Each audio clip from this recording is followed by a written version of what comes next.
64 degrees at 8 o'clock. It's Tuesday, September 11th. I'm Lee Harris. Here's what's happening. It's primary day, and the polls are open. You couldn't live within or visit New York without getting a tour of the tower. And if you were really intrepid, you might actually go to the roof. 2110, you got it coming in for building number 2 on the 97th floor. People trapped. Stay where you are. When the World Trade Center buildings were going up, my dad told me, when those are finished, we're going to go up on the top. My dad said these buildings will last for 1,000 years. They'll be here forever. In the World Trade Center. Firemen in the building. They're making their way up here. It's 25 to 30 people. It's a terrific place to work. And on a clear day, you could see the curvature of the earth. I said, no, it's not possible. It's not possible that my life is going to end this way. Get this one. Can we break a window? Whatever you have to do to get the air. Break a window, somebody! It was really, every fiber in your body is screaming. It was like, you gotta get out of here. You gotta get out of here. Okay, let's give you a hand here. Come on, guys. We got ourselves a VIP to get down. Name badges, they're all notified. Fire department, ambulance service, and plane police. They're all notified. Department and ambulance are It's your copy, sir. No. Thanks, you saved my life. What the hell are you doing? You trying to kill us all? Tell the boys. Tell the boys I love them.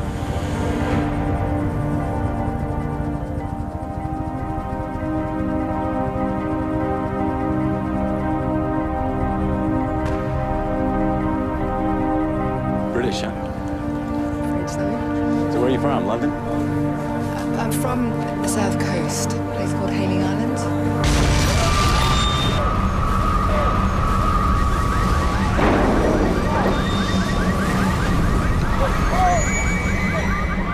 In less than 2 hours from this moment, both towers of the World Trade Center will be in ruins.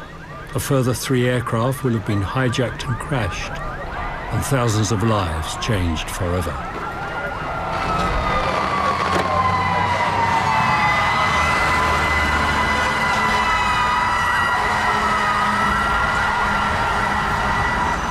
This film looks at the events at the heart of the unfolding disaster through the eyes of the people who were there, and shows minute by minute what really happened inside the World Trade Center on the day America came under attack.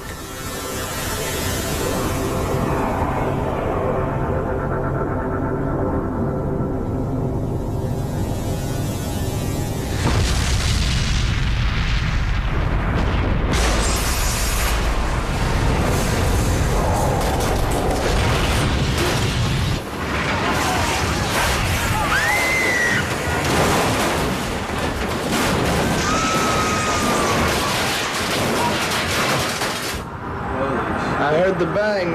I thought it was thunder or something. He goes, look outside. I looked outside. I said, holy, it looks like a plane hit it or something. Billions of TV viewers around the world have grandstand views of the unfolding events. But people inside the towers know almost nothing. No, it's an explosion. The man who knows the Twin Towers inside out is construction manager Frank DeMartini. What? He has overseen the rebuilding work following a bomb attack in 1993. What, above us? I don't know. I just don't know. Whatever it was. Shouldn't we be getting out of here? Frank? Hey, do you know what happened? No idea. I'd say the building moved 10, maybe 12 feet. More like 20.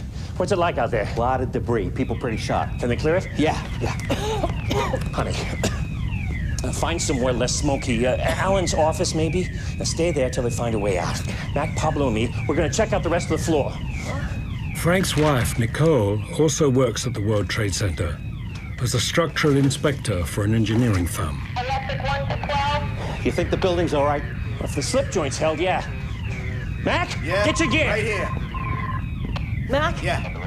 Try to persuade him to come down. Please. Okay.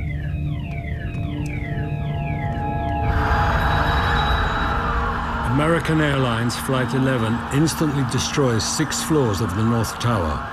Though all levels were designed to be smoke and fire resistant, smoke penetrates through the remaining floors to the top within a minute of the impact. Listen listen up, everybody. Everyone, listen up, everybody, please. Everyone, please, we've got to stay calm. Can you listen up? I am going to call the emergency services. They will be with us shortly, okay? This morning, in charge of the conference suites at Windows on the World is Christine Orlando. Thank you. We need to check the elevators. Sir, could you do that, please? Elevator. Out there, thank you.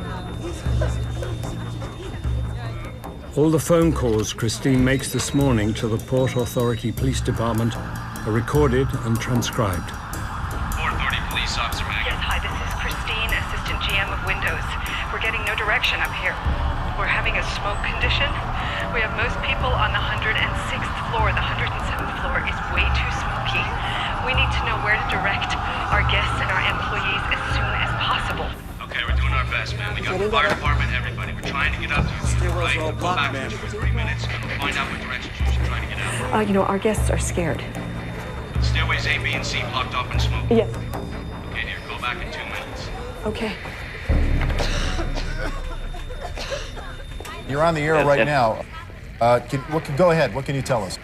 This just in, you were looking at obviously a very disturbing live shot there. That is the World Trade Center, and we have unconfirmed reports this morning that a plane has crashed into one of the towers of the World Trade Center. Clearly, something relatively devastating happening this morning there on the south end of the island of Manhattan. Just 6 floors below the impact, financial trader Hong Shu and his co-workers have no idea what has happened. Sorry, your call cannot be taken right now. Please hold the line. We just suddenly felt there was a big shake, a rumble. I say we go now. You can't just hang around waiting for something to happen. And after that initial rumble, we looked around. The ceilings caved in, and we didn't know what happened. Come on, kiddo. We need to get out of here. Hong's co-workers include Harry Ramos, head trader. You're not coming with us? I think we should stay here and wait for instructions. But why? It's an emergency. Somehow I remembered in 1993 there was an incident in World Trade Center, and some people died, not because of the bomb, but because they were stepped upon exiting the building. Han, the building just moved 10 feet. It's not safe. Folks, come on, gotta go. No, I'm staying. People, and good luck. And you too. See you at Max for lunch. Sorry, your call cannot be taken right now. Please hold the line. Within minutes of the first impact, the 911 phone system is clogged with people calling the emergency services. We got that already. She's based on the northwest side. There's a woman hanging from an unidentified person hanging from the top of the building. Where you are. Okay, that's all the information. On the 92nd floor, southwest corner.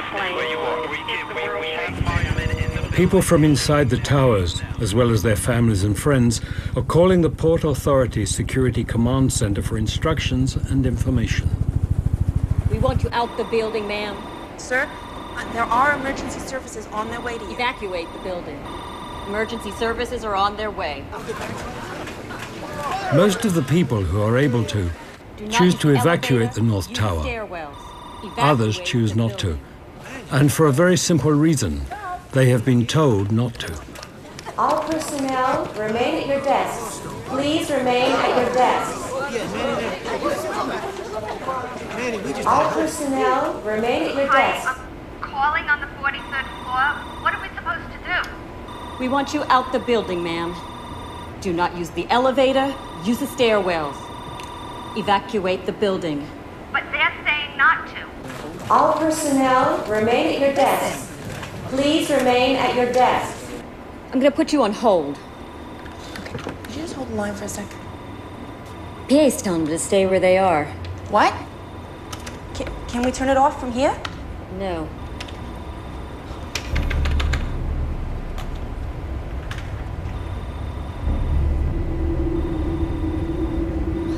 With the plane's impact, the building's vital systems have begun to malfunction and its structure is damaged. Even 70 levels below the impact, ceilings are buckled and doors jammed. This is SCC. Hello? Hello, we need some assistance.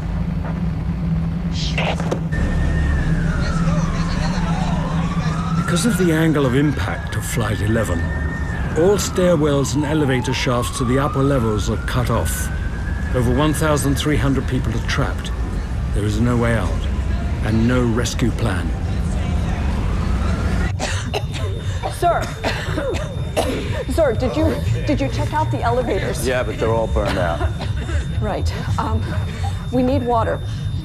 The faucets aren't working. Can you please try to find some bottled water? Water from the vases, anything?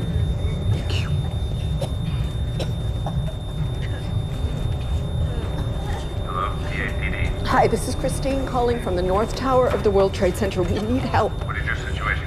Right now we need a safe haven. Can you direct us to a certain quadrant? Ma'am, I have to get on the radio as soon as possible, as soon as humanly possible. The people are asking whether they can break the windows. They can't breathe. Can we break the windows? No, for the moment, do not break the windows. So what do we do? Call back in 2 or 3 minutes. Thanks. Great. Check out the roof. The roof? Yeah, there's a service exit onto the roof. It's usually locked, but you never know. I watched it. I seen it. Look at the smoke. So it was a red and white. It was so long. This building right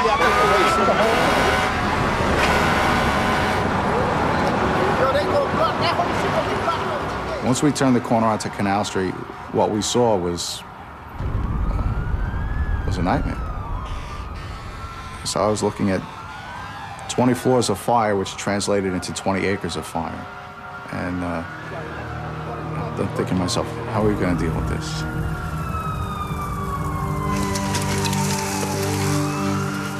Okay, come on, guys, move it through. Watch your step. Come on, come on, come on, fellas. New York Fire Department crews arrive at the North Tower within minutes of the first plane hitting. Get tools down, fellas. Among them, Captain of Ladder Company 6, Jay Jonas. Okay, check your packs. One of the firemen from Rescue 1 said what we were all thinking. He came out and he said, we may not live through today. And we all looked at him and he says, you're right.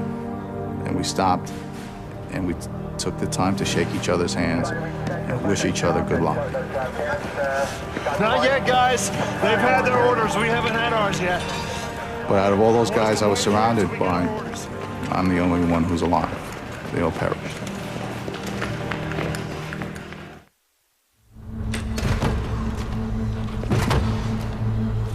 What do you think, guys? Try another one? Yeah. I say we go back to the Sky Lobby. Maybe take an elevator if it's working. If not, find another stairwell. Is everybody cool with that? Okay, let's go. At least the beat's going to the gym, huh? Tell me about it. While many wait in their offices and others try the long journey down, some can't go anywhere. On the way from breakfast in a staff canteen when the plane hit, are Port Authority employees Jan Demscher and Al Smith. We dropped a few floors. 5, maybe 10. Yeah?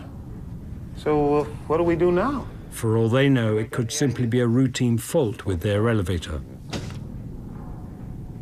Ladies and gentlemen, this is the Port Authority. We have a large explosion in the building. And finally, a voice came over the intercom, not the recording that it normally gives. A voice came over and said, we have had a large explosion in the building. Port Authority. We have a large explosion in the building. And that was it. And there was no more. And boom, the line was dead. Tell them to get us out of here. You're gonna send someone to help us get out of here? We have some problems, I think. And we never speak again with the man on an intercom. When you're inside, you're still like a cat in a cage. I don't have any clue what's happened outside elevator or in the building. I said, we have to make a decision. Nobody gonna come and help us. I think we're gonna have to find our own way out. We blocked the doors with wet Kleenex, and that sucks up some of the smoke. The trapped security room operators are now dealing with an emergency inside their office as well as outside. But we still can't get out.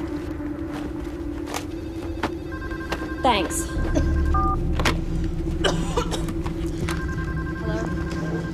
Hello? Hi, this is Melanie. I'm with the conference. We're trying to get up onto the roof, but we can't. I see. Where exactly are you? I'm not sure what number. The door won't open. Yeah, you need a swipe card. Well, we haven't bloody got one. Well, in that case, I can't help you. Can you open them from down there? I'm sorry, we're not able to do that from here. So what are we going to do? I'm afraid you're gonna have to find a way down. We've tried, but we can't. Well, then you're gonna have to wait for the emergency services to come to you. I'm sorry. I see.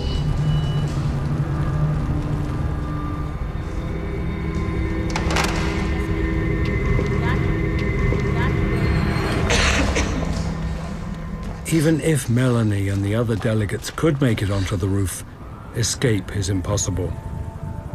There are no official plans for helicopter evacuations, and pilots have already decided the risks of trying are too high. All right, just through here. That's it, keep low. Watch your heads. That's it. All right, everything's fine. Come on, sir. Nearly there.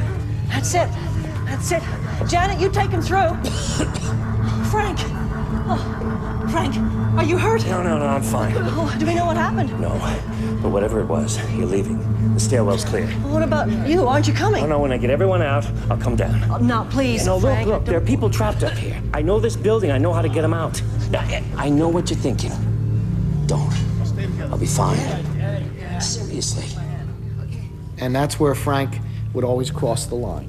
I mean, you would say, okay, I've done what I can do, I'm gonna get out of here. And Frank just never had that point. Frank? I say we check out the tech room. Sure. Hey. I'll see you in a few minutes. Huh? Come on, let's go. Just one floor above Frank is Rick Bryan, a manager at insurance company MetLife. And I'll often say it was as if on a summer evening, sometimes every year, or maybe every other year, you hear a thunderclap, and the thunder rolls in like no other time, with a slowly building crescendo. And that's how it was on that day, when the plane hit. And I'm one step into the hallway, holding the door open. And I was struck by the blackness that was in front of me. It was the deepest, the richest black that I had ever seen. Anybody there? Anybody there? And I'm thinking to myself, you know, you have the keys to the door. You can easily open the door and go back from where you came. Hello? But can you be certain that your keys are going to work? Hello? And I was frightened. I was very frightened. So instead of continuing down the hall, I went back into our office and let the door close.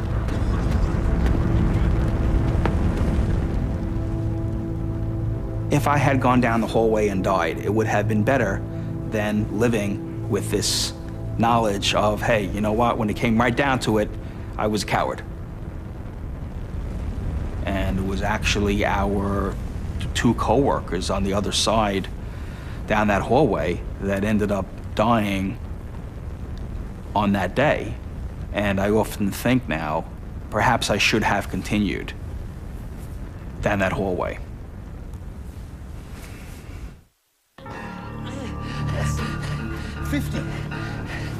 I wouldn't say panic. I would say people was beginning to, I know I was beginning to get a little edgy. Yeah. Oh, so what do we do now? I'm gonna make a call. But it's concrete. No, it's not. It's sheetrock. Hey, he's right. It's sheetrock. It's plasterboard.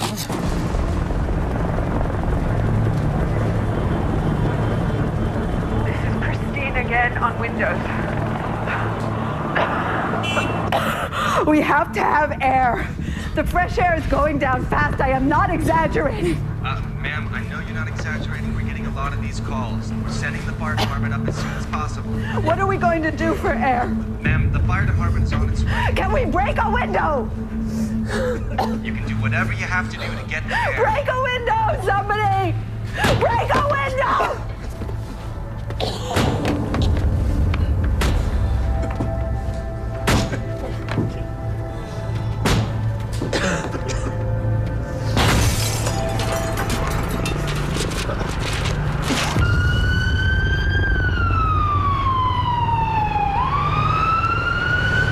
Where are you going? We're not going to get out of here. You know that, no? No, help is on its way. We just have to wait. Nobody's coming. It's just us. No! Don't!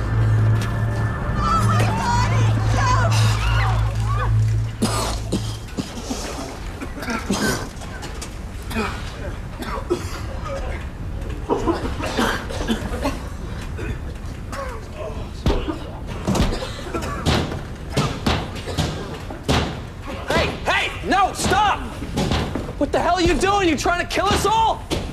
You break the window, you're gonna let the air in. Get away from the window. This whole place will be in flames in minutes. Come on. And I saw coming down behind them outside Looked like a suit or something. a man's suit. And I said to myself, why would anyone do that? Who would throw a suit out the window? What is that about?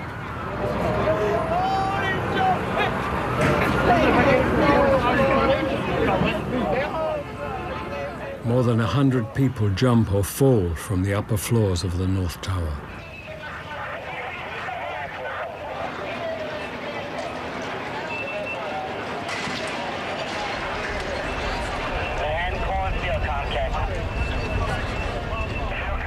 Neither Christine nor anyone else makes any calls from windows on the world after 9:40 a.m.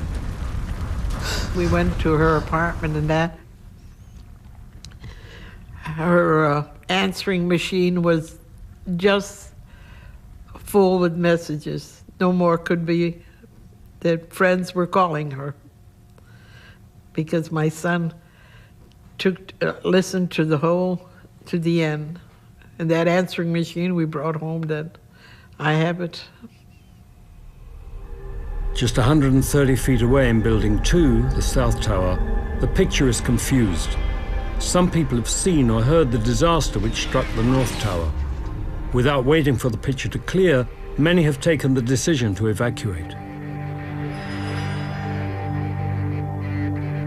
you are in the midst of evacuation, you may use the re-entry doors and elevators to return to your office. I repeat, Building 2 is secure. Given the risk of large numbers of civilians outside in the plaza blocking access for police and firemen, announcements make it clear that the South Tower is safe.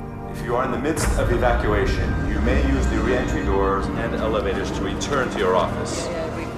I repeat, if Building 2 is secure, there is no need to evacuate Building 2. It's a lot of valuable, really valuable time, you know. Stanley Premnath has come from his office on the 81st floor. But even as he is leaving, building staff are turning people back, Go back upstairs. convincing them it will be safer if they stay where they are. Had I known that this building was on fire next door and a plane had gone into this building, I would never have gone back up. I would have gone straight home. Building 2 is secure. There is no need to evacuate Building 2.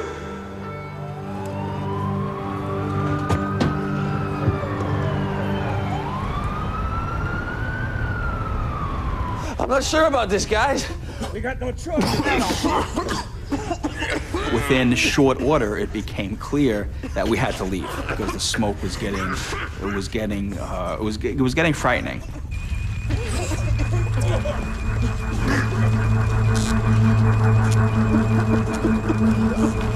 Hey,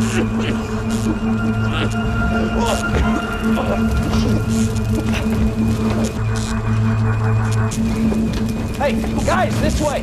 Follow me. The smoke was so thick and so black, and I could not see. And as I'm walking down the hall through this blackness, I'm thinking to myself, well, you're going to die of suffocation, of smoke inhalation. How many breaths do you need to take of smoke-filled air before you actually pass out? Is it measured in the number of breaths, or is it measured in a number of minutes? Is there a period of time when you're breathing in smoke that you can feel yourself being overcome, or does it happen instantaneously? I did not know. And I was annoyed at myself for not knowing. Let's try this way, huh? That's right. Yes, sir, you have a 2:30 followed by 4:15. In this confined area with the door closed now, it actually seemed quite safe. Well, I'll see what I can do, but we're having a bit of problems with the phone. When they came in, I was surprised that they were there. Well, we have a situation here. What kind of situation?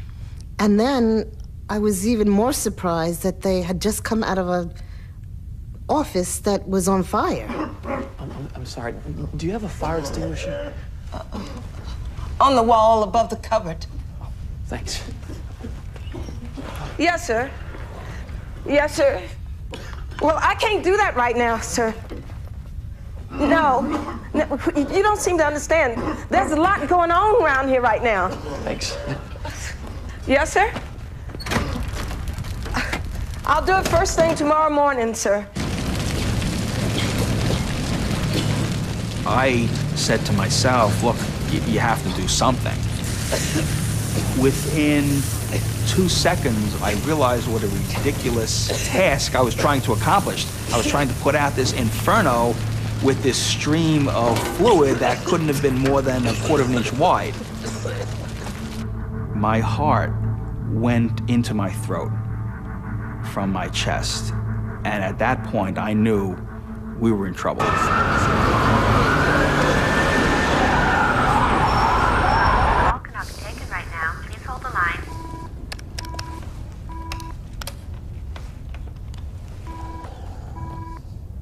Sorry, your call cannot be taken right now. Please hold the line.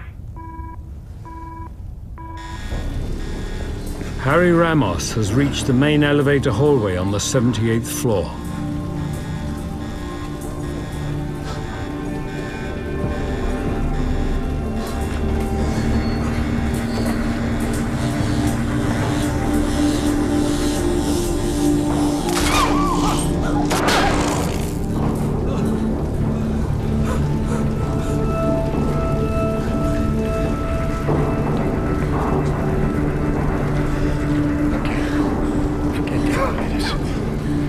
Get across and try and find a stairwell on the other side. That's okay.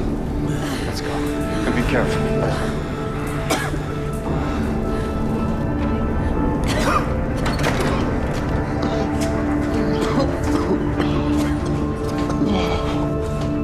Everybody okay back there?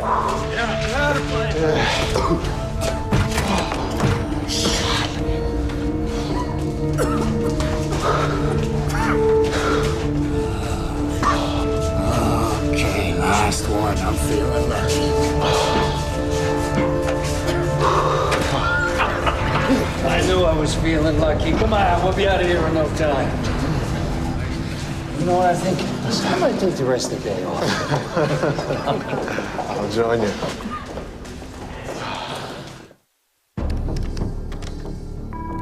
Sorry, your call cannot be taken right now. Please hold the line.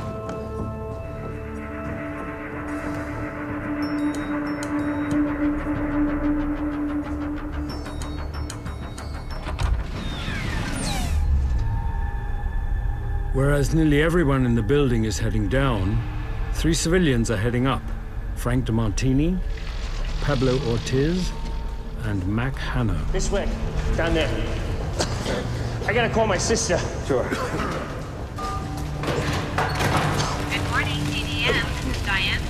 Yeah, Diana, it's Frank. Is Nina there? No, Frank. I need you to get a message to her. Sure. There's been another explosion at the World Trade Center. I need you to find her right away and tell her that me and Nicole are fine. I don't want her to hear about it on the radio. Well, sure, of course. What about you? Are you okay? Yeah, I'm fine. Listen, I gotta go. Thanks, Diana. This way, Dan. Hey, let's keep moving, huh? This way. Come on, right through here. That's it. Keep going.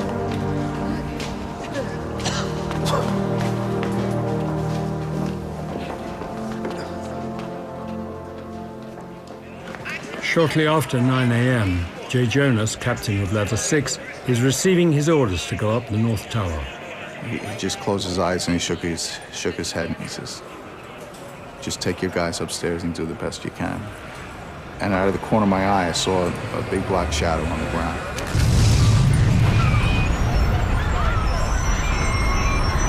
And a man came running in from the outside and said, a plane just crashed. A plane just crashed into the World Trade Center.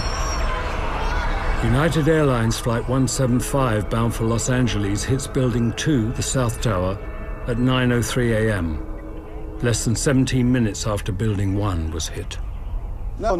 We still don't know. One man who gets an extraordinary view of the impact is Stanley Premnath. He has just returned to his office from the ground floor lobby. Yeah, I guess. So I'm standing up with the phone in my hand. But we're fine. My coffee and bagel that I bought when I was coming up still sits there on the desk. And I'm looking towards the Statue of Liberty, the direction of, with the phone in my hand. And that's when the plane caught my eyes. And this plane is bearing down on me. Eye level eye contact.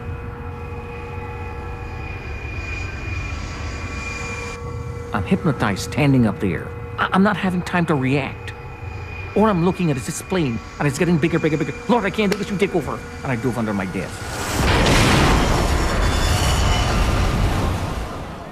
What's that jet doing?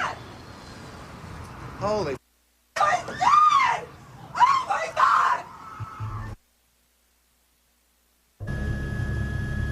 Wow.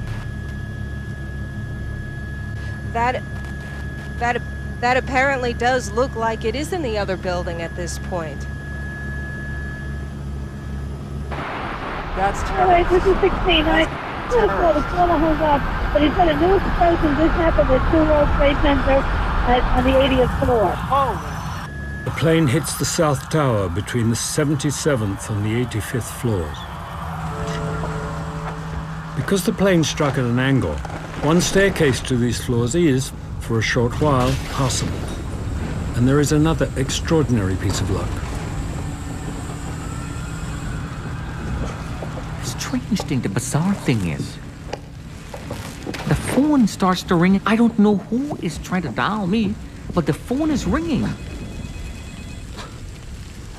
I'm saying to myself, I gotta be dreaming. This is not real. In the real world, the plane crashes, you die. This is not real. I got to be dreaming. I live. Help! Help! Some offices on the impact floors are spared the devastation of a fireball. One of them is the office of Brian Clark. The sensation was that our whole building moved to the Hudson River and kept moving a distance of 6 to 8 feet. I know that sounds preposterous, and whether it did move 6 to 8 feet, I don't know, but that was the sensation. And I had this terrifying thought that we're going over. Everyone okay? In a split second, our room just absolutely disintegrated. It was as if a demolition crew had been given all the right equipment, sledgehammers and crowbars, go through and destroy this space, and you've got a whole day to do it. But it happened in an instant. Okay, listen up. There's a good chance of fire. We have to exit this building as soon as possible. No time to get your stuff. Just follow me.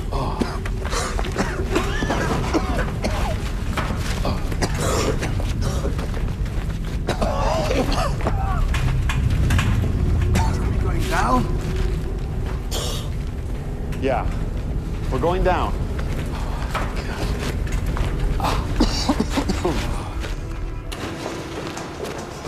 Wait. Where are you going?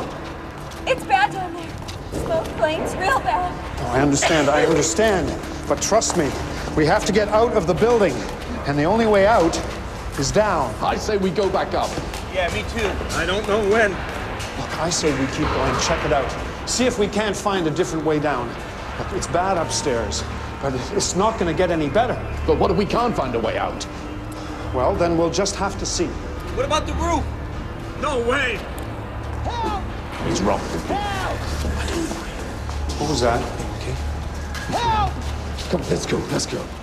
I heard this noise inside the 81st floor, this sort of banging, and this voice screaming for help. Help, help, I'm buried. Is anybody there? I can't breathe. And I said, come on, Ron, we've got to get this guy. Is there anybody in here? As I went through the gap sideways, I saw the rest of the group on the stairwell, and they all went up, and they all died that day.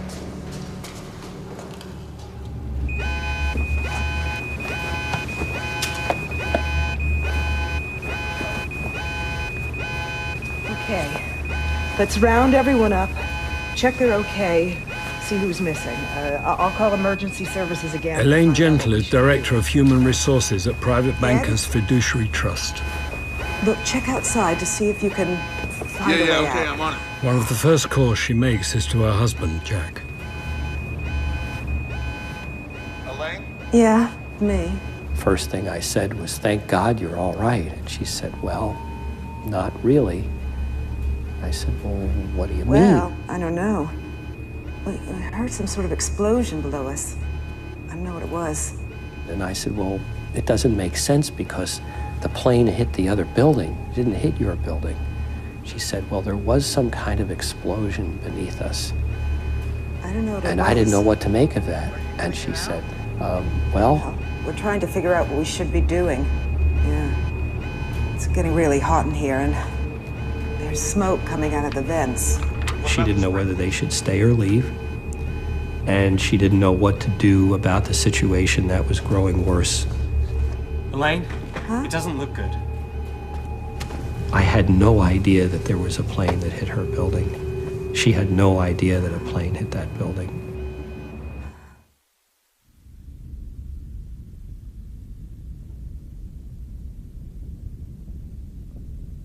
And I'm screaming, Lord, I don't want to die. Please send somebody, anybody to help me.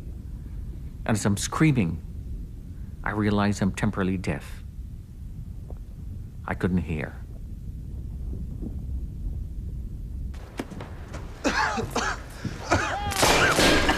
I can't stand the smoke. I gotta go.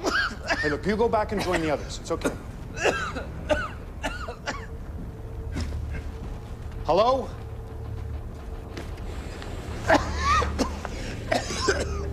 Hello? Is there anybody in here? And I crawled the entire length of the loans department through the lounge, into the computer room, into the communication room, and that's the farthest I could have gotten. Because one lousy sheetrock wall stood firm, blocking my path.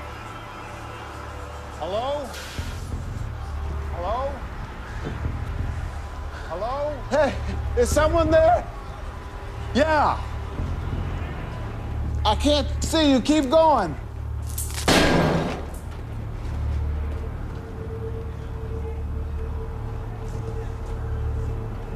What?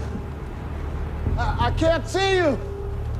I turned my flashlight toward the voice. Yeah, I got you. What I remember asking him was, what is your name? He said, Brian Clark. What are the chances for you to have a flashlight? He said, I'm a fire warden. Down and to your left. But I suddenly heard this person with this saying, can you see my hand? Can you see my hand? Here. Can you see my hand? Can you see my hand? Which floor? Is that hooked up? I don't know. Okay, guys, here's the deal. It's a raw one. We have to go to the upper floors for search and rescue. The only thing is we can't use the elevator, so we're gonna take stairwell B. 10 floors at a time. 10 floors, quick rest, 10 more. I told them, I says, they're trying to kill us, boys. I says, let's go to work. Okay. And to their credit, every one of them, they looked at me and says, okay, Cal, we're with you. There was thousands of people upstairs that needed our help, and that's where we had to go. As Jay Jonas is beginning his journey up the tower, many others are coming down.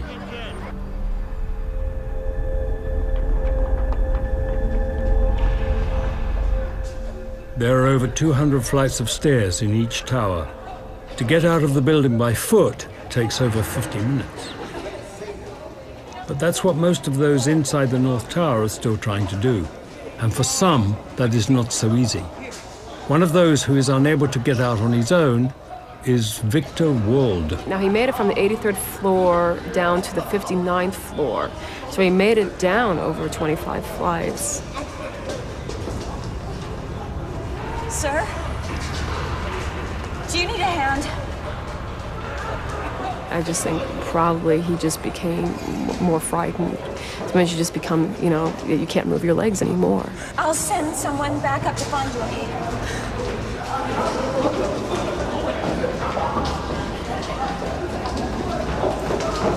I'll just hold you back. Go on. No, Victor, you stay, I stay. I don't know why he was drawn to Victor. I have no idea why. You guys don't need to hang around. Why don't you take off? I'll meet you downstairs when we get there. They had no connection. They didn't know each other at all. You know, they just could have walked by him like a lot of people would have done.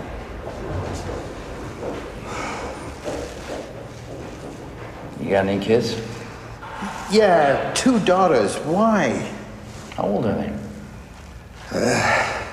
9 and 13. The oldest just had her bat mitzvah. Don't you think she'd want to know that you're safe? Maybe. Yeah. What's her name? Alexandra. I'll tell you what. Why don't we get you out of here and then you can get home and tell Alexandra and your other daughter that you're okay.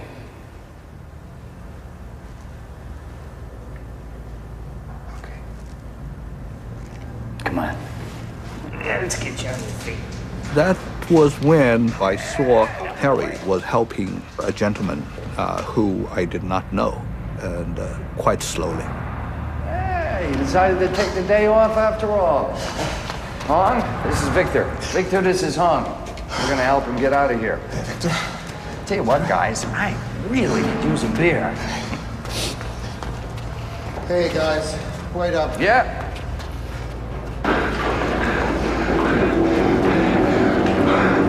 Okay, guys, let's take a rest here.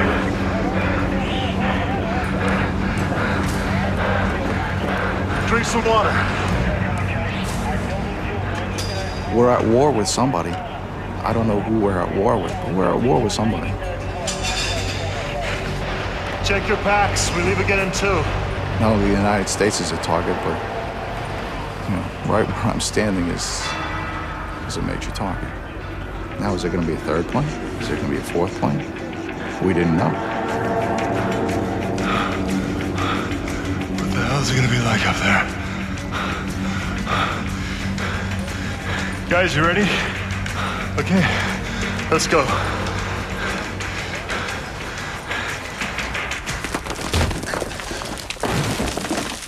On the 81st floor of Building 2, the South Tower, Brian Clark and Stanley Premnath are still divided by a mounting of debris. You're gonna have to climb over the top. I'm not sure I can do that. Well, you're gonna have to. I said, the only way out of here is you to go over this. Okay. You must do this. And I climbed up on some stuff and kind of looked down at him. He scrambled up like a cat, and I tried to... He fell down once. I said, you must do this. And this person behind this wall is telling me if I want to live, I must climb over. He says, you jump on the other side, I'll catch you.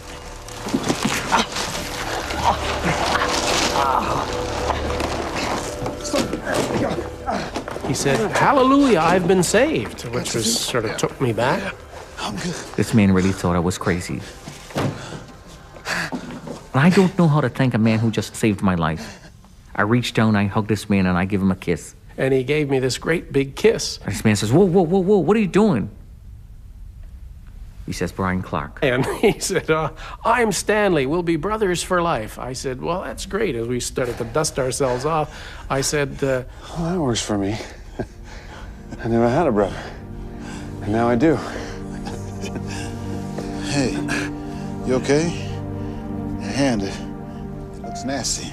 Hey, what about you? This can't be real. I can't believe we're alive. Well, let's keep it that way. Okay. Up or down? Down. You lead the way. You're the lifesaver around here. And this man put his hand around my shoulder and he says, come on, buddy, let's go home. And the first time in my life, I cried like a baby. Because nobody never showed me that kind of compassion in my life before. A total stranger. I got from her at 100 floor World Trade Center. 100. She was able to speak, just barely. Elaine, can you hear me okay? Yes. All right, good. Here's what I want you to do. I want you to try and get the outer... The sprinkler's not working was a mystery, and so I got somebody from the engineering department to talk to her about that, and he got on the phone. No, not there. There isn't one. What? I want you to hit it. He advised that they should get somebody to hit the sprinkler head with a shoe. Table lamp. Hit it.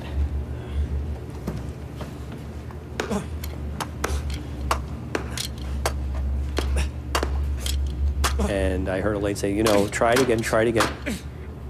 No, it's not No, working. Ed, hit it again. She said, it's not working. Nothing happened. I could tell that she was concerned. After the call, he looked at me and said, she's gonna be all right. She's gonna be all right.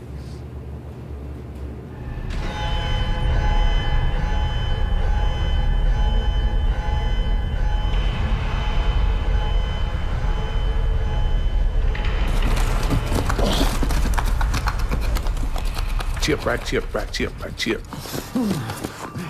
Finally, after maybe 40 minutes or so, he got a hole about the size of a grapefruit. Sweet smell of fresh air. Yes, sir. Who'd have thought it, fella? World Trade Center, made out of sheetrock. Huh? We need some help.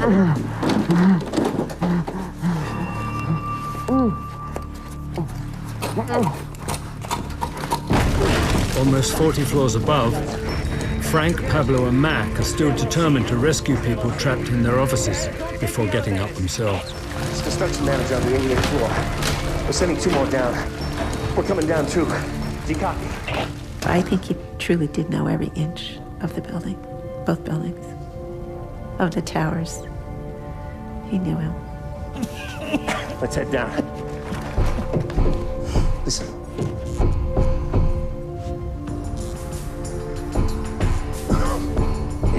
That's that live, right? Yeah. Let's go. Help! We're stuck in here! We can't get out! Help!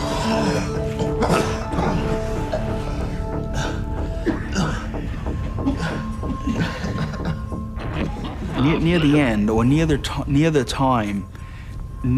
time when it was apparent that within a few minutes the smoke would be thick enough and we would not survive. One of the fellas yelled, "Hey, there's somebody banging on the door." Wait, I think I heard something. And I hear the pounding, pound, pound, bang, bang, bang. Nobody knew that the wall was merely a plasterboard or sheetrock. Stand back. We're coming through.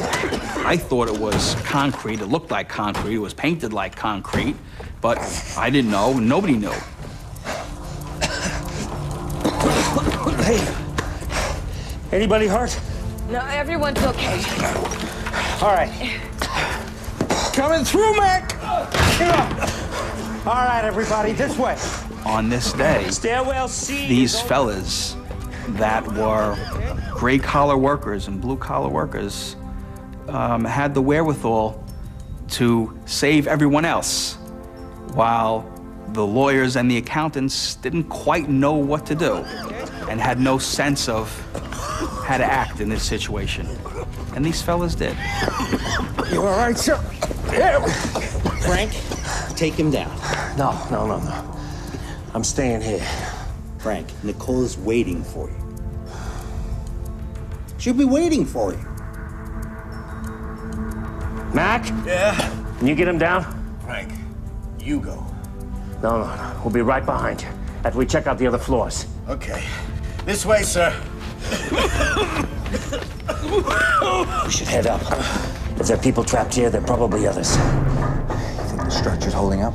I don't know. That's what we gotta find out.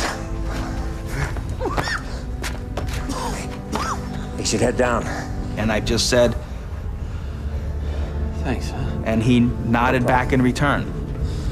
And that's the last I saw of this fella, until I was flipping through the pages and pages and pages of obituary photographs several weeks later. As I'm flipping through these pages of hundreds of people, I see this fella's face. I'm like, that's the guy. That's the guy who I was nose to nose with. And I saw his name, Frank DeMartini. And now I knew who the fella was. But here he was. Here was his picture, and he didn't make it out. Breaking news from WTOP. A news update. 2 passenger jets have crashed into the Twin Towers of New York's World Trade Center. The disaster happened shortly after 9 a.m. Eastern By now, the entire world is becoming aware of the magnitude of the attack. Sie sehen mich ja hier in dieser Situation, dass mir manchmal die Worte fehlen, um zu beschreiben, was ich hier gerade auch zum ersten Mal sehe. Ein Terrorakt ungeahnter Größenordnung hat. 大変な大事件が起きてしまいました。ニューヨークのシンボルとなっております。 Of course, we have some remarkable pictures coming in from New York, which we can go to now. The World Trade Center appears to be on Deux fire. avions en l'espace de 20 minutes qui ont percuté there is a working assumption among federal law enforcement agencies that this could be some action undertaken by the Osama bin Laden group. Let's go back. Across the globe, millions of people stare at their screens in horror at what they are witnessing. At the same time, inside the Twin Towers, survivors are trying, by whatever means possible, to escape. Everybody here is scanning the skies looking for a possible attack. Every fire and rescue crew has been told to beware of that. We cannot tell you at the moment.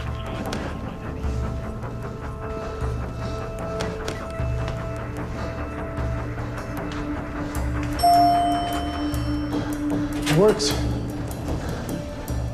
I don't know. I'm not sure this is a good idea. You could get stuck.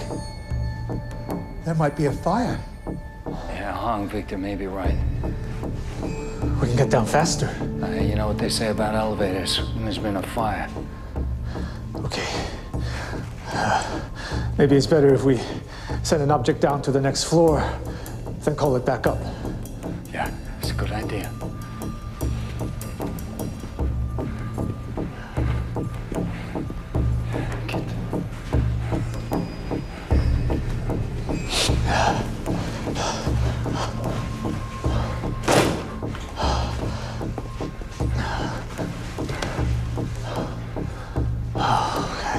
Look, if everyone agrees, I'm happy to volunteer. You okay with that? Yeah.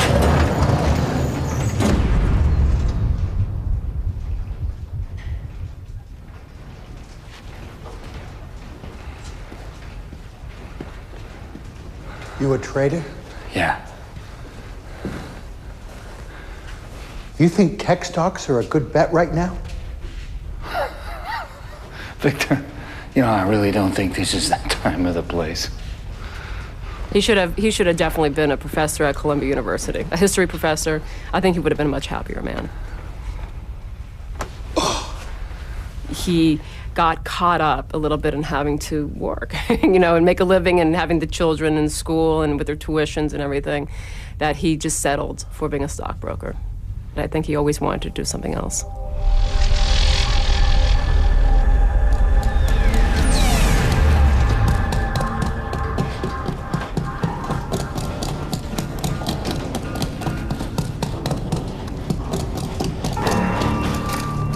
Can you see anything?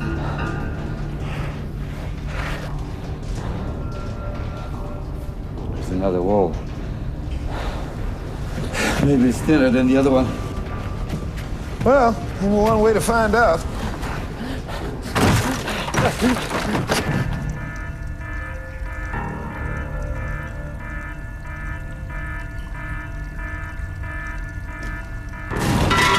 Hey!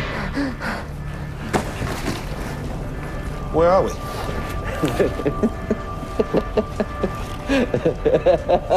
What? Bathroom. Yes, yes. Say, anybody need to go to the bathroom?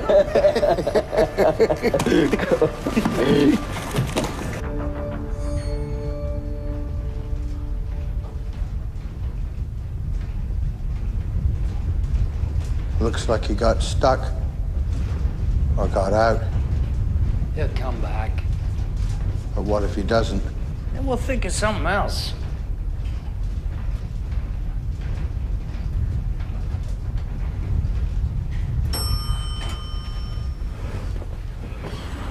Welcome back. It's clear. Great. But only as far as the 44th floor. Oh. Come on, it's better than nothing, Victor. All right. Almost home, huh?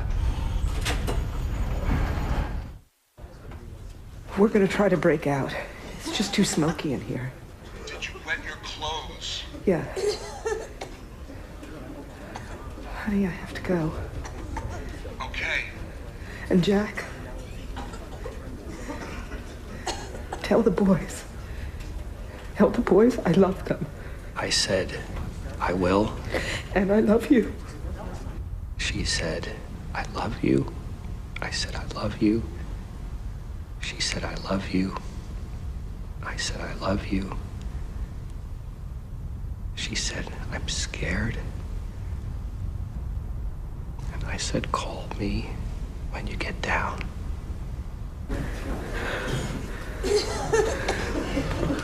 Oh, God.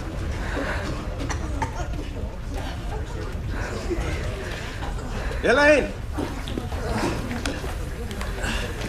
Okay. When I hung up the phone, I was horrified. Just horrified. Because she wasn't saying, she was saying goodbye. She was saying goodbye. That's how it felt. That's what it was.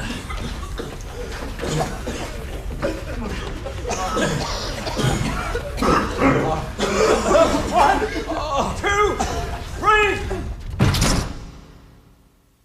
When we hung up, I called our minister and I asked him to pray, and he said he'd have a prayer chain, and then I prayed. And I felt her body go right through mine, and I knew she was gone.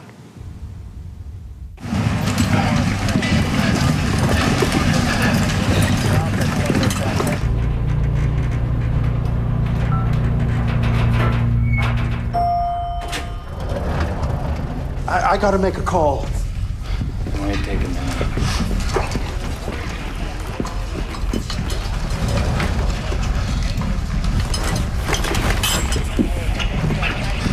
Hey, buddy. Do we know what's going on? Pentagon got hit. What? The Pentagon? I said it was an accident. Now that fireman said no. We're at war. That words were really scary. It was war. Hi, you don't know me, but I need you to make a call for me. Who is this? My name is Victor Wald. I need you to make a call to my wife, Rebecca. But I don't know her. I need you to pass her a message. Can't you call her yourself? I tried calling her, but I couldn't get through. That's why I'm calling your number at random. Is this some kind of joke? No, it's not a joke. My name is Victor Wald. I'm in the World Trade Center. Oh my God. I can't get through to my wife. I'm asking you to call her.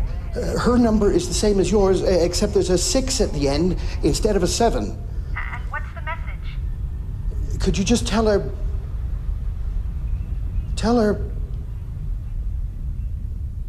I'm all right. Okay, I will. Thanks.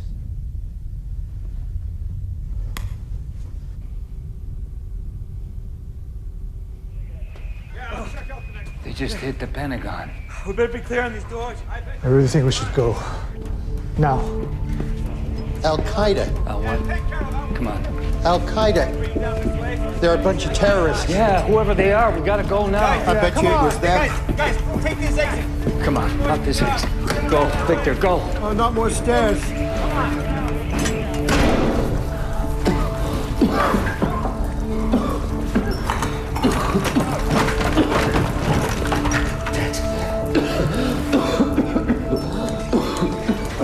Hey guys, I'm back. Now, this is the man who will help us down, huh? I think about them in my prayers. And that fireman, may God bless him wherever he is, because if it hadn't been for him leading us to the safety, I wouldn't be sitting here talking now. This is 10 on 450. Do you copy? I've got 6 civilians. Do you copy? Follow me. Yes. How's it better? Oh, come on. Please, trust me. Come, let's go.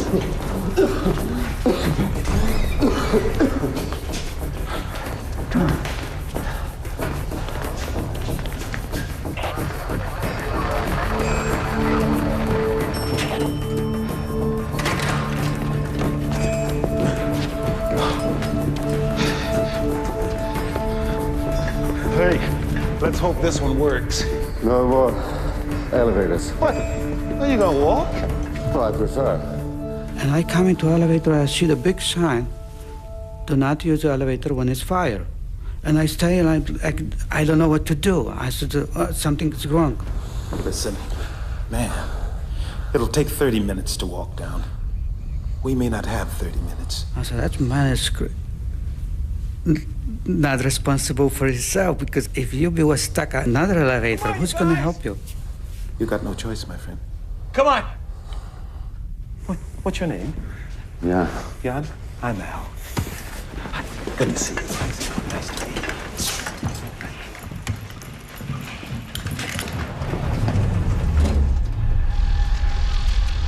It takes over an hour in normal conditions to climb the stairs inside one of the towers. The firefighters each have to contend with almost 50 kilos of equipment, as well as the endless flow of evacuees coming down. By 9:58, over 170 members of the New York Fire Department are inside the North Tower.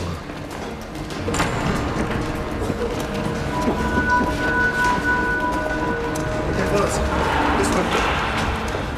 Down the corridor, on your left, into the office. Guys, take a rest. 2 minutes.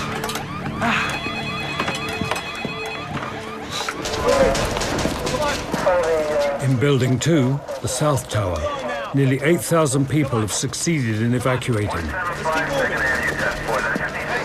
It turns out they escaped just in time. If it wasn't for you. No problem. We're brothers, right? Yeah. Now let's get out of here.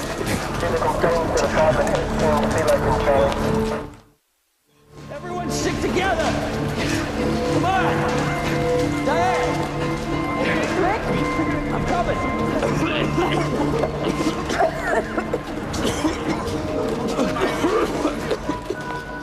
In Building 1, the North Tower, The staircases on the lower floors have become a slow-moving chain of evacuees. Among them, Rick Bryan and the rescued workers from the 89th floor. Then, something mystifying happened.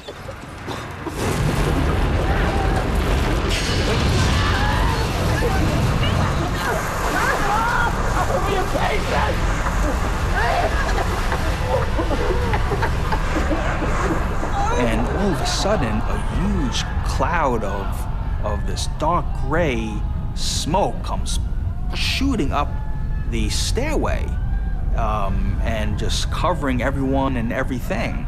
And it was hot, very, very hot.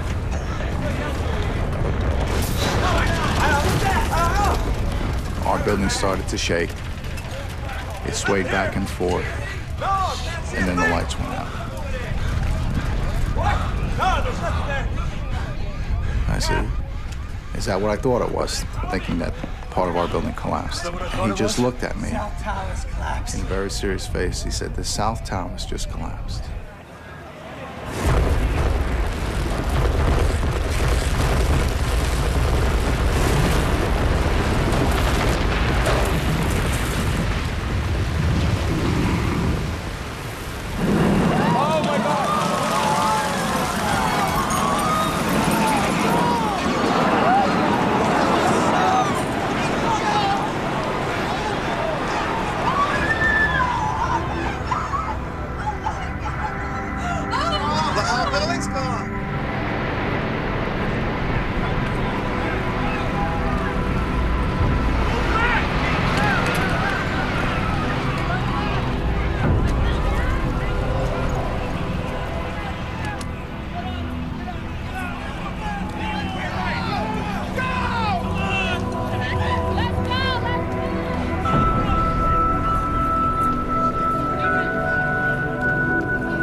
Knowing that a high-rise building has never collapsed before.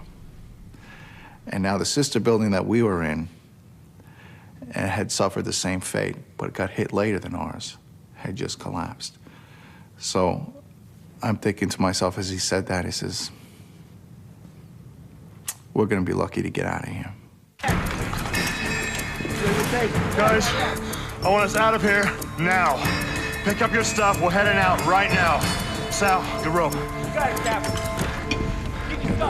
The sheer terror that we're in this building and we're dead men walking. The fire department's a semi-military organization, and you don't do things without orders. So I was basically self-evacuating. It was my instinct that I perceived the danger and I acted on it. Okay, how about going?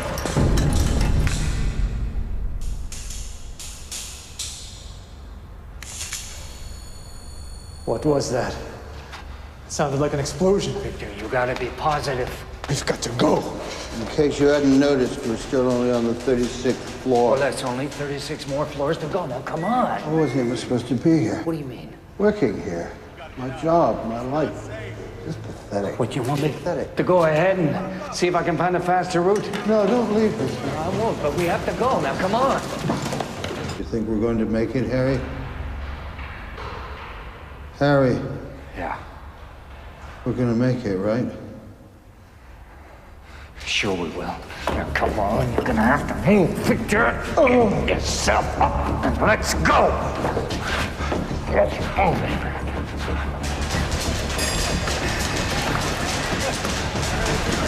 Come on, fellas, keep it moving. Okay, Captain. Come on, guys. Move it. Come on, Fuzz. Keep it coming.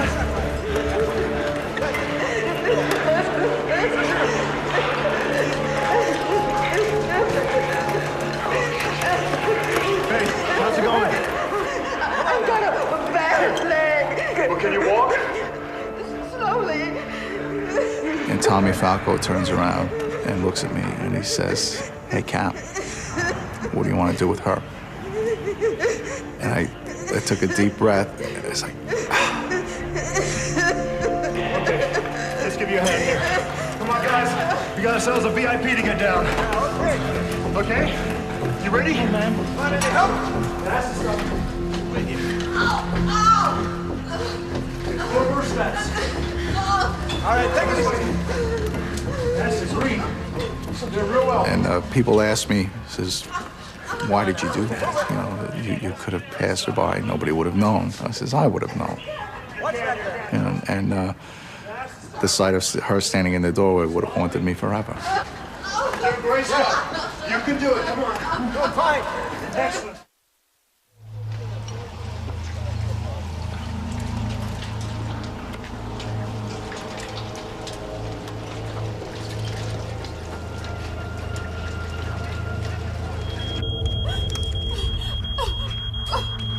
Come on, baby. This door open. Come on.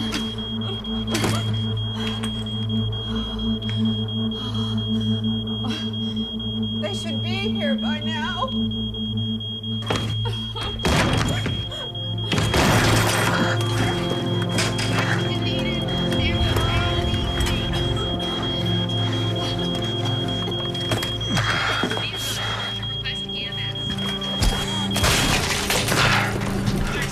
Time to go, ladies. We're glad to see you.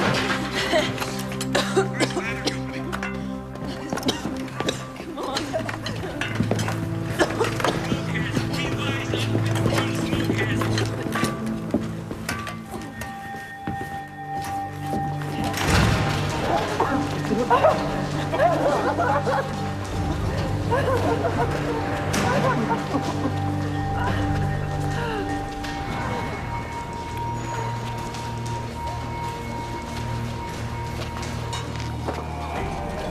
Both towers were hit. But what more can you tell us? I've seen many people running to save themselves. Most of those who ran past me are exhausted. Many of them just can't believe that this has happened, or that they've been lucky enough to have made it out. I would have to say, at this distressing time, I can see a huge pillar of dust and smoke where one of the twin towers once stood. It's too soon to speculate on the full extent of their horrifying damage right now. It was really every fiber in your body is screaming. It was like, you gotta get out of here. You gotta get out of here. Whoa, you okay? You okay? What was once, we were almost like running down the stairs. Guys, make a space. Now our evacuation is one step at a time. Both feet on the same step, going very slowly. And now this is becoming like Chinese water torture going down the stairs. You know, the clock is ticking. Okay, guys, take a rest. Josephine. Yeah. You want some water? No. Josephine. It wasn't a question. Drink some water. And I developed this trait of mine. Whenever a situation got more serious, I would speak more slowly and more deliberately. Because if the situation is that serious, you didn't need somebody screaming in your ear to add more anxiety to the situation. So I would try to diffuse that by speaking in a more calm manner. And I was at my calmest. Guys, I'm gonna see if I can find us a chair we can carry it, okay?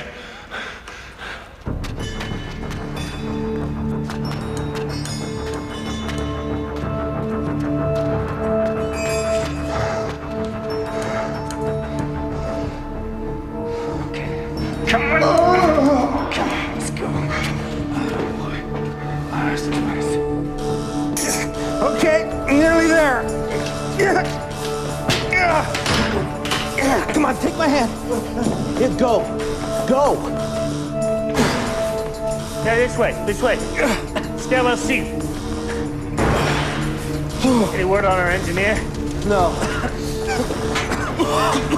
You think we should go? No. Neither do I.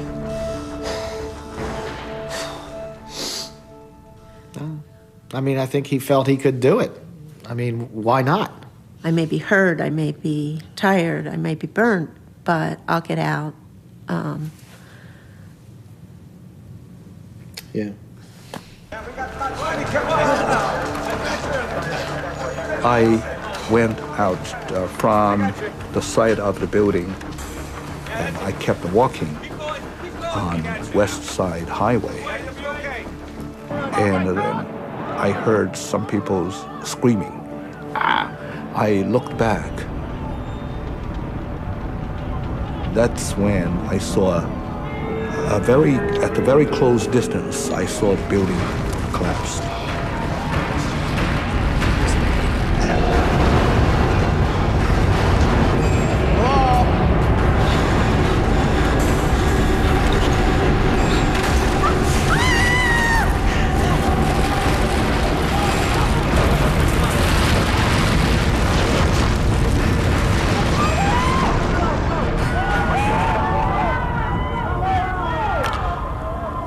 I thought probably we lost Harry at that moment.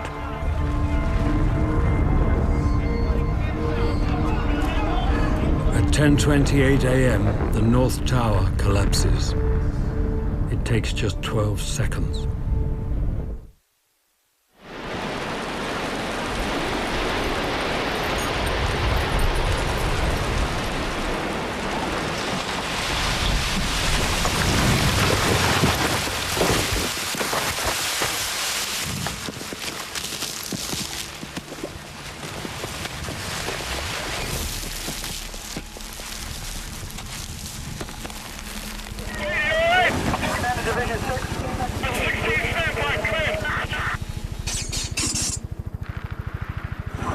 Division 6 acting K, urgent.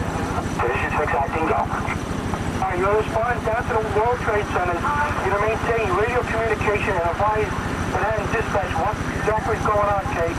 We are unable to make any kind of communication. It collapsed. The top floors collapsed down. I saw it blow and then ran like hell. Thank God.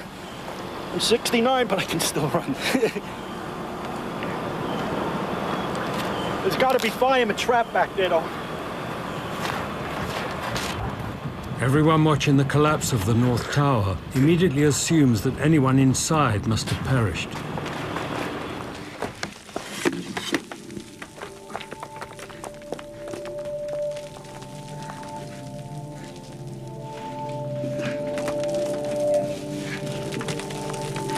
Everything okay? Every time a floor hit another floor, it was like a loud boom, like a train that was off its tracks and was hitting the railroad ties.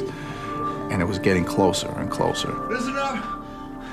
I'm gonna do a roll call. Billy! Yeah. So violent was the vibration that we were actually being bounced around off the floor. Yeah. And just kept waiting. Just kept waiting for that big beam or that big piece of concrete to come. And for us, it didn't come. Matt? Yeah! Sounds like you dropped a couple of floors there, buddy. How about our special guest? You mean me? Yeah. Yeah.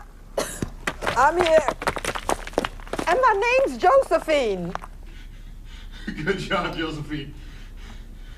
And I'm up here, you know, to have no idea what I look like. It never dawned on me, you're great too, kiddo.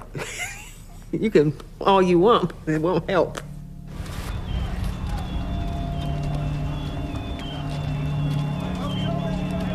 All the furnishings and the fixtures inside the building, none of that existed after the collapse. There were no desks, there were no phones, no computers, no copy machines, no chairs, nothing. that had all been pulverized by the tremendous amount of energy that was created by this collapse.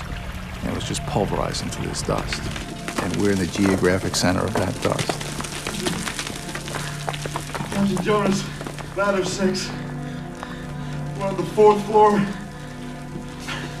North Tower. We need help. Do you copy? And somebody got on the radio and said, "Where's the North Tower?" Like I looked at my radio, I says, "Where's the North Tower?" I said, "Man, we're in trouble if they don't know where the North Tower is." I had stepped out onto West Street, wondering what could have happened to cause this mess.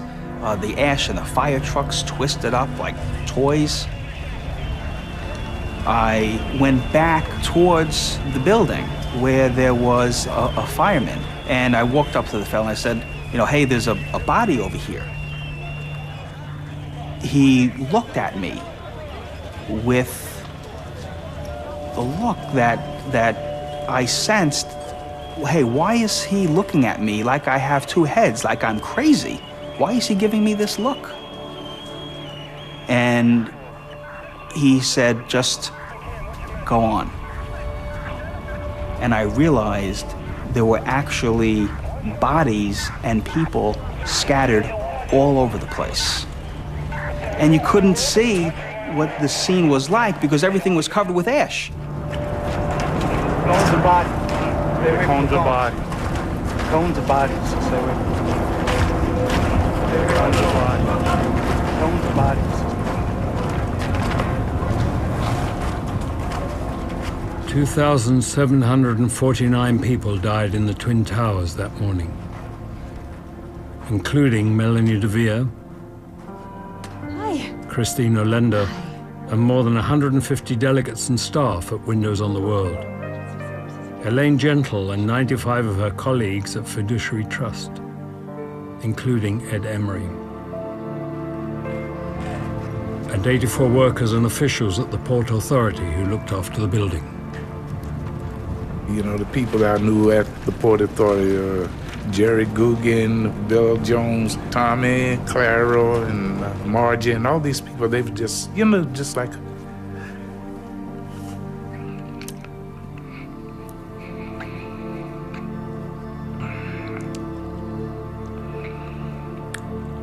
It was just like there was a big family.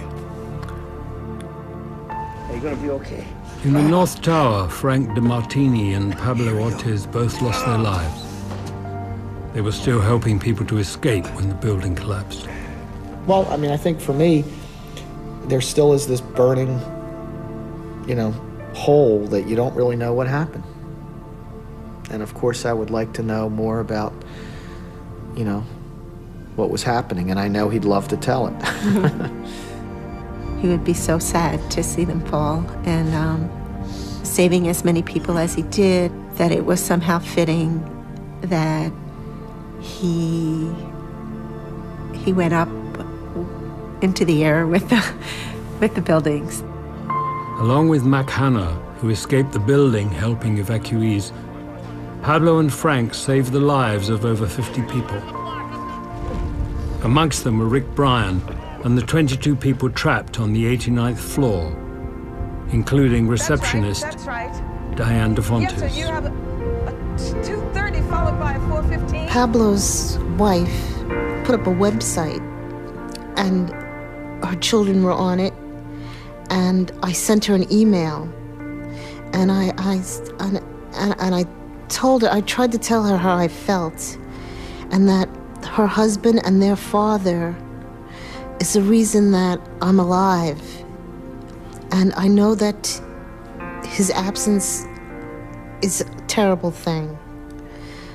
But here is a man that you can be proud of because he saved other people's lives. Stanley Premnath and Brian Clark both survived. 61 people from Brian's company, Eurobrokers, lost their lives, as did 23 from Stanley's company, Fuji Bank. Victor Wald and Harry Ramos were both killed in the collapse of the North Tower. We got a picture of Harry Ramos. It was a brilliant picture. It was a very sharp picture with a Rolex watch. And I said to my children, well, you know, Victor didn't die by himself. An angel came and took him, and Harry was his angel. Harry was the only person from his company, May Davis, who did not survive. And Hung, you know, he helped to the fullest, and then he made a decision he had to leave. And I think that was a better decision to make, because he thought of that, you know, he had to think of himself at some point.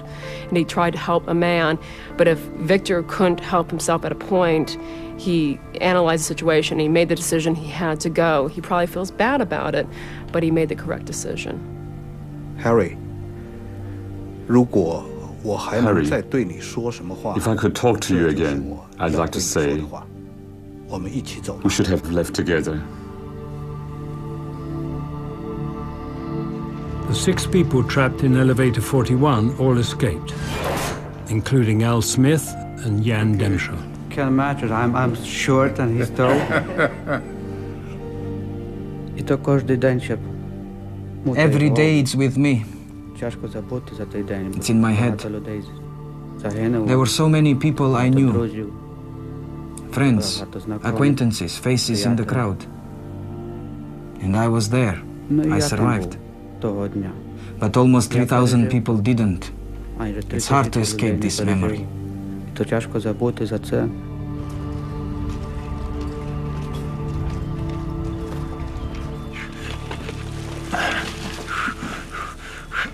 I hear Battalion 1-8 to ladder 6, Battalion 1-8 to ladder 6. Is that you on the radio? I said, yeah, it's me. Rescue 3 to ladder 6, Captain J. Jonas. This is Cliff. I'm coming for you, brother. I'm coming for you. And that was the first, it choked me up. It's the first time in my career where I had become the person in need of rescue instead of the person coming to do the rescue. It would be almost 5 hours before J. Jonas and the 13 people trapped with him would finally find their way to freedom. They owed their lives to an extraordinary piece of luck. Once the collapse reached our area, it kind of ran out of energy because the pile itself was about 6 to 7 stories tall, the debris pile. And we were in that 2-story cocoon. If you were lower than that, the debris settled there and you didn't make it. If you were above that, you were part of the kinetic energy of the collapse and you didn't make it. So you really had to be where we were.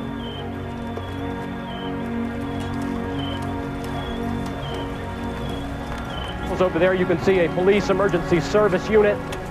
They're trying basically now to reestablish some kind of a safe perimeter. And many of the emergency workers basically just happy to be alive. Certainly that picture tells it all. Many of them just happy to be alive at this point, having survived what is an extraordinary event, the collapse of 2 towers. 343 firemen and 60 police officers were killed in the collapse of the Twin Towers. Josephine, is that you? It ends up I did make the right decisions that day, but I didn't know they were the right decisions at the time. Running into Josephine Harris, making this decision to stop and save her, we inadvertently saved ourselves. And I looked around, and there was just this disarray. And I said, this is it? And he says, yeah, this is what's left. And I said, how many other people have come out of there? And he said, none. And I was just stunned.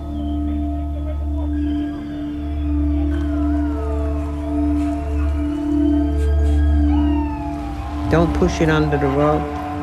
Don't forget it, because it can happen again. And I believe that they are going to try again. It won't be tomorrow, it won't be next year, but they're coming back.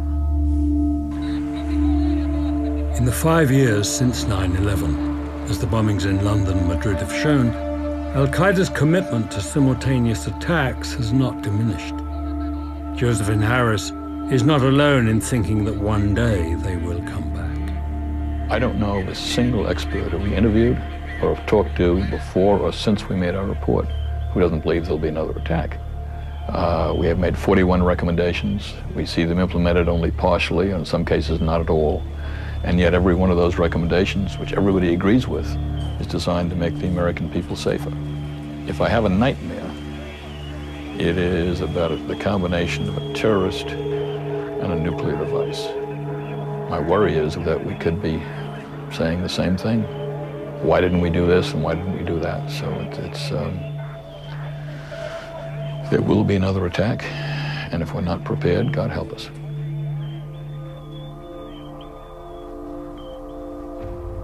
Well, these are the pants that I was wearing on that day. And I made it my project. I guess it kept me a little from really going completely out of my mind. I made it my project to wash them by hand, and every day I would wash them a little more and hang them up to dry, and then I'd see some more dirt, and I'd put more soap, and then I'd scrub the legs because I just had to get them clean. It was like washing away. It may sound silly, but washing away the dirt and evil and the bad and just getting it out, and I did. And unfortunately, they don't fit anymore, but they're clean.